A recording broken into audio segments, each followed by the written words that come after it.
They said Filipino kids can't speak English.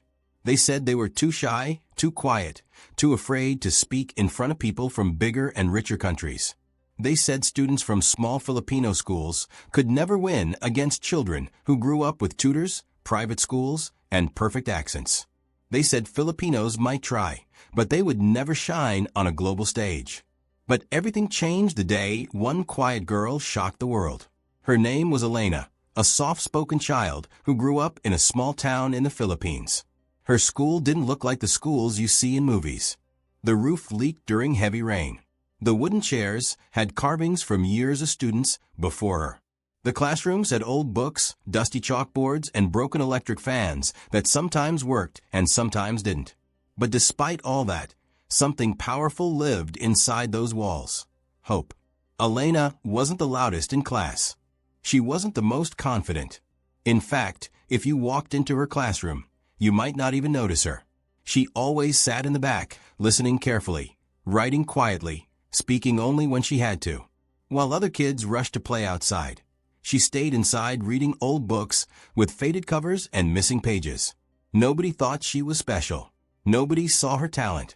But her teachers would later say that she had something rare. She listened, she learned, and she never stopped trying. At home, life was even harder. Her family sold vegetables in the town market. Her mother worked from sunrise to late evening just to earn enough for food and school supplies. Elena helped after school, arranging vegetables, counting coins, and talking to customers. And without anyone noticing, the market became her training ground. She practiced simple English phrases with every tourist, every customer, every passerby who spoke a different language. Little by little, her voice grew stronger. One morning, something happened that changed her life. The principal stood in front of the assembly and announced an international English writing competition. Students from more than 20 countries were joining. Most kids got excited. Some laughed. Others didn't care. But the common belief was the same. Filipinos can't win. Other countries speak better. Even some students told her the same thing. Why join if we'll just lose? Other kids sound like native speakers. We're not good enough.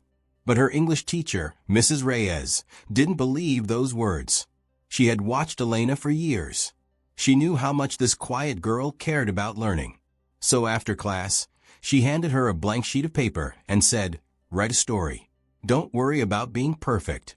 Just write from your heart." That night, after helping her mother in the market, Elena sat under a weak light outside their small house. While the world slept, she wrote. She wrote about children who felt invisible. She wrote about kids who had big dreams but small opportunities. She wrote about how it feels to be underestimated, how it feels to be poor but hopeful, how it feels to dream even when the world tells you not to. She didn't write to win. She wrote because the words were living inside her. She turned in her story quietly. No one paid attention. No one expected anything. Weeks passed. Life went on. Until one day, their teacher rushed into the classroom screaming in excitement. Out of thousands of students across the world, Elena had become a finalist. The girl no one noticed was suddenly representing the Philippines internationally. The problem was money. Her family had no savings for travel. The school had no budget. The dream seemed out of reach again. But the town did something unforgettable. Vendors, tricycle drivers, farmers, teachers, neighbors, everyone helped. Some donated coins, some gave bigger bills, and some sold small goods just to raise money for her trip. They didn't have much, but they gave what they could, because they believed her victory would belong to everyone. When she got on that plane, she was scared. It was her first time leaving the country, first time seeing a big airport, first time traveling alone. But she kept reminding herself that fear is not a reason to stop. Fear is a reason to be brave. The competition hall was huge. Bright lights, cameras everywhere, contestants with expensive suits and foreign accents. Elena stood on stage wearing a simple dress and the coat borrowed from her teacher. Her voice trembled when she introduced herself. She felt small. But when she started reading her story, the entire room fell silent. She didn't speak fast. She didn't speak like a native. She spoke slowly, carefully, pouring emotion into every line. Her voice was soft, but her message was loud. The judges listened. The audience listened. And when she finished, people stood up and clapped for so long she didn't know what to do. When the winners were announced, everyone held their breath. Third place went to a student from a world-famous school. Second place went to a child with a perfect accent. And then the announcer paused, smiled, and said, "First place goes to the Philippines." Elena stood frozen. She thought she heard it wrong. The judges said her story was powerful, emotional, and real. It didn't matter that her accent wasn't perfect. What mattered was her heart. And just like that, the world finally saw what everyone had ignored. Filipino kids are not just good at English. They are world-class. When she returned home, the entire town welcomed her.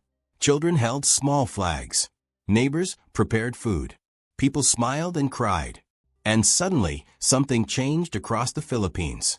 Schools that used to fear competitions began joining them. Students who used to doubt themselves tried harder. Teachers used Elena's story as a reminder that talent doesn't depend on money, location, or accent. It depends on courage. If you're still watching, maybe this story touched you too. Don't forget to like this video, subscribe, and share it with someone who needs inspiration today. And here's a question for you. Do children fail because they aren't capable or because no one believes in them? Tell me your answer in the comments. Your voice might encourage another student somewhere in the world. A month after her victory, Elena received a letter from a prestigious school in another country.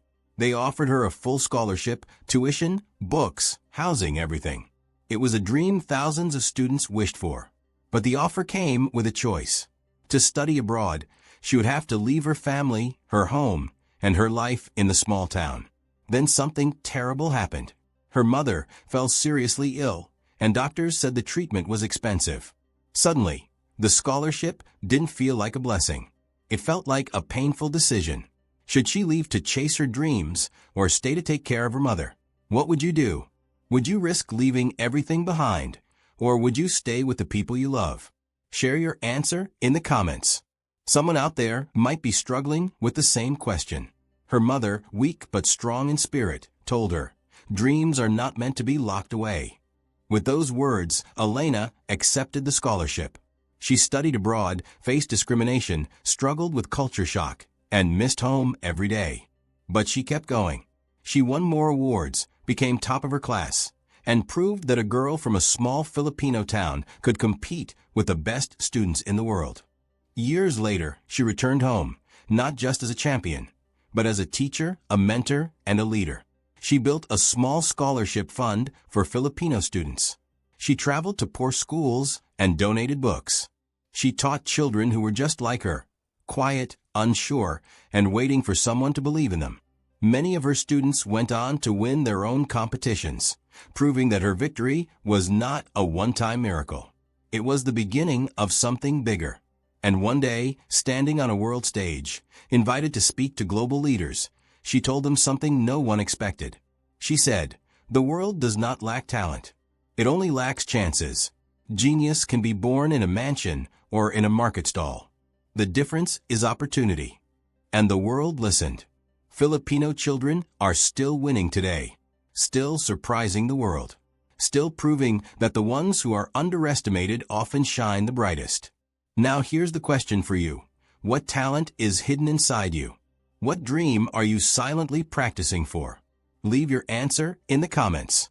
And if this story inspired you, make sure to like, subscribe, and share.